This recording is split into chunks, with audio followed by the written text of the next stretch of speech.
കുറേ കാലം കൂടിയിരുന്ന് ഞാൻ കഴിഞ്ഞ ദിവസം ഒരു ഫംഗ്ഷനിൽ വെച്ച് എൻ്റെ ഒരു ഫ്രണ്ടിനെ കണ്ടു. മെസ്സേജ് അയക്കാനോ വിളിക്കാനോ ഒന്നും നേരമില്ലാത്തതുപോലെ തിരക്കാണെന്നും 24 മണിക്കൂറൊന്നും ഒന്നിനും തികയുന്നില്ലെന്നുമൊക്കെ അവൾ പറയുകയുണ്ടായി. ഈ അടുത്തിടെ 5ാം ക്ലാസ്സിൽ പഠിക്കുന്ന എൻ്റെ മകൾ ചോദിച്ചു, സമയം പുറകോട്ടാക്കാൻ എന്തെങ്കിലും മാർഗമുണ്ടോ എന്ന്. അവൾക്കും എന്തിനൊക്കെയോ സമയം തികയാതെ വരുന്നു. പലതവണയായി എന്നോടും ചില ഫ്രണ്ട്സ് ചോദിക്കുന്നുണ്ടായിരുന്നു, എന്താ ഇപ്പോൾ വീഡിയോ ഒന്നും കാണുന്നില്ലല്ലോ, എന്ത് പറ്റിയെന്ന്. ശരിയാണ്, എനിക്കും സമയക്കുറവിൻ്റെ പ്രശ്നമുണ്ടായിരുന്നു. ചുരുക്കത്തിൽ മുതിർന്നവർക്കും കുട്ടികൾക്കുമൊക്കെ സമയക്കുറവ് ഒരു പ്രശ്നമാണ്. എന്തായാലും ഇത് പരിഹരിക്കാൻ എന്തെങ്കിലും മാർഗമുണ്ടോ എന്ന് നോക്കാം. ദിവസത്തിൽ 24 മണിക്കൂർ എല്ലാവർക്കും കിട്ടുന്നതാണ്, പിന്നെന്താ നമുക്ക് പലർക്കും സമയം തികയാത്തത്? ഒരുപക്ഷെ നമ്മൾ ടൈം മാനേജ് ചെയ്യുന്നതിൽ എന്തെങ്കിലും പ്രശ്നമാകാം. ടൈം മാനേജ്മെൻറ്റിനായി പല മെത്തേഡ്സ് നമ്മൾ കേട്ടിട്ടുണ്ട്. അതിലേറെ ഇഫക്റ്റീവായി തോന്നിയ ഐസൻഹോവർ മാട്രിക്സ് എന്ന മെത്തേഡ് ഒന്ന് പരിചയപ്പെടാം. നിങ്ങളിൽ പലരും ഐസൻഹോവറിനെ കുറിച്ച് കേട്ടിട്ടുണ്ടാവും. 1953 മുതൽ 1962 വരെ അമേരിക്കയുടെ പ്രസിഡൻ്റായിരുന്ന ഡ്വൈറ്റ് ഡി ഐസൻഹോവറാണ് ഇത്തരമൊരു ടൈം മാനേജ്മെൻറ്റ് ടൂൾ വികസിപ്പിച്ചെടുത്തത്. പല ഭാരിച്ച ഉത്തരവാദിത്തങ്ങളുണ്ടായിരുന്ന അദ്ദേഹത്തിൻ്റെ തിരക്കേറിയ ജീവിതത്തിൽ ഉത്തരവാദിത്തങ്ങൾ ഭംഗിയായി നിർവഹിക്കാൻ അദ്ദേഹം ഉപയോഗിച്ച ഈ മാർഗം പിന്നീട് വളരെ പോപ്പുലറായി മാറി. Urgent is not important and important is not urgent. അതായത് അർജൻ്റ് ആയിട്ടുള്ളത് ഒരു പക്ഷേ ഇമ്പോർട്ടൻ്റ് ആവണമെന്നില്ല, അതുപോലെ ഇമ്പോർട്ടൻ്റ് ആയിട്ടുള്ളത് അർജൻ്റ് ആവണമെന്നുമില്ല. ഇതാണ് ഐസൻഹോവർ മാട്രിക്സ് എന്ന ടൈം മാനേജ്മെൻറ്റ് ടൂളിൻ്റെ കോർ ഐഡിയ. സമയക്കുറവിൻ്റെ പ്രശ്നം അനുഭവിക്കുന്നവരെല്ലാം ഈ മെത്തേഡ് ഒന്ന് മനസ്സിലാക്കുന്നത് നല്ലതാണ്. നമുക്ക് ചെയ്യാനുള്ള ജോലികളെ അതിൻ്റെ പ്രാധാന്യമനുസരിച്ച് 4 ഗ്രൂപ്പുകളായി തിരിക്കണം. നമ്മുടെ ജോലിസ്ഥലത്തെ കാര്യങ്ങൾ, വീട്ടിലെ ജോലികൾ, വ്യക്തിപരമായ കാര്യങ്ങൾ, മാതാപിതാക്കളുടെയും കുട്ടികളുടെയും കാര്യങ്ങൾ, അങ്ങനെയെല്ലാം പരിഗണിക്കണം. അതിൽ അർജൻറ്റ് ആൻഡ് ഇമ്പോർട്ടൻ്റ് ആയിട്ടുള്ളവയാണ് ആദ്യത്തെ ഗ്രൂപ്പിൽ ഉൾപ്പെടുത്തേണ്ടത്. നമ്മുടെ ലിസ്റ്റിലെ ചില കാര്യങ്ങൾ അത് വളരെ പ്രധാനപ്പെട്ടതും അർജൻറ്റുമായിരിക്കും. അത്തരം കാര്യങ്ങൾ നമ്മൾ തന്നെ ഉത്തരവാദിത്തത്തോടെ ചെയ്താലേ ശരിയാകുമെങ്കിൽ ഒട്ടും ഡിലേ ഇല്ലാതെ എത്രയും പെട്ടെന്ന് തന്നെ അത് ചെയ്യണം.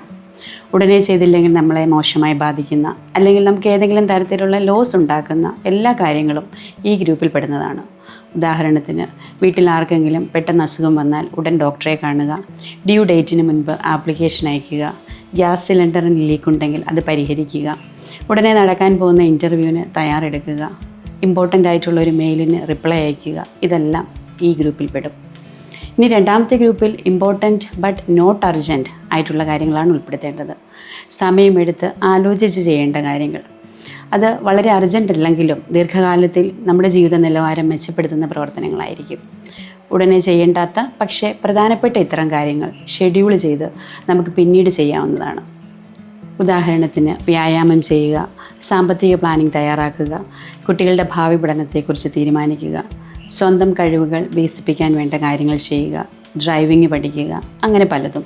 ഇത്തരം കാര്യങ്ങൾ വളരെ പെട്ടെന്ന് ചെയ്തില്ലെങ്കിലും വലിയ കുഴപ്പമുണ്ടാവില്ല, പക്ഷേ ഇമ്പോർട്ടൻ്റ് ആയതുകൊണ്ട് പിന്നീട് ചെയ്യുകയും വേണം. മൂന്നാമത്തെ ഗ്രൂപ്പിൽ നോട്ട് ഇമ്പോർട്ടൻറ്റ് ബട്ട് അർജൻറ്റ് ആയിട്ടുള്ള കാര്യങ്ങൾ നമുക്ക് ഉൾപ്പെടുത്താം. ചില കാര്യങ്ങൾ അത്ര പ്രധാനപ്പെട്ടതായിരിക്കില്ല, പക്ഷേ അർജൻ്റ് ആയിരിക്കും. അങ്ങനെയുള്ള കാര്യങ്ങൾ നമ്മൾ തന്നെ ചെയ്യണമെന്ന് ഒരു നിർബന്ധവുമില്ല. അത് നമുക്ക് ഡെലിഗേറ്റ് ചെയ്യാം, എന്ന് വെച്ചാൽ മറ്റാരെങ്കിലും അത് ഏൽപ്പിക്കാം. എന്നാൽ നമ്മിൽ പലരും നല്ലൊരു ശതമാനം സമയം ചെലവഴിക്കുന്നത് ഇത്തരം കാര്യങ്ങൾക്ക് വേണ്ടിയായിരിക്കും.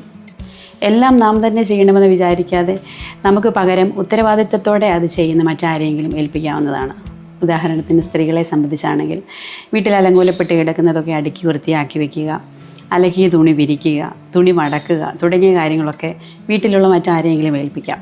ഇനി പുരുഷന്മാരുടെ കാര്യമാണെങ്കിൽ വീട്ടിൽ നടക്കുന്ന ഒരു ഫംഗ്ഷനുമായി ബന്ധപ്പെട്ട ഒരുക്കങ്ങൾ, ഡെക്കറേഷൻ്റെ കാര്യങ്ങൾ, അതിഥികളെ പിക്ക് ചെയ്യുക തുടങ്ങിയ കാര്യങ്ങളൊക്കെ ഉത്തരവാദിത്തത്തോടെ ചെയ്യുന്ന മറ്റാരെങ്കിലും ഏൽപ്പിക്കാം.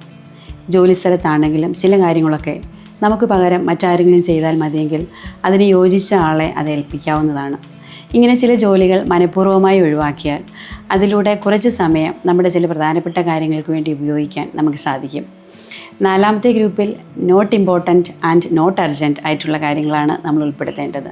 ചില കാര്യങ്ങൾ പ്രധാനപ്പെട്ടതുമല്ല, അർജൻറ്റുമല്ല, അതെല്ലാം ഡിലീറ്റ് ചെയ്യണം. പക്ഷേ ഇത്തരം കാര്യങ്ങൾക്ക് വേണ്ടിയും നമ്മൾ ഏറെ സമയം കളയാറുണ്ട്.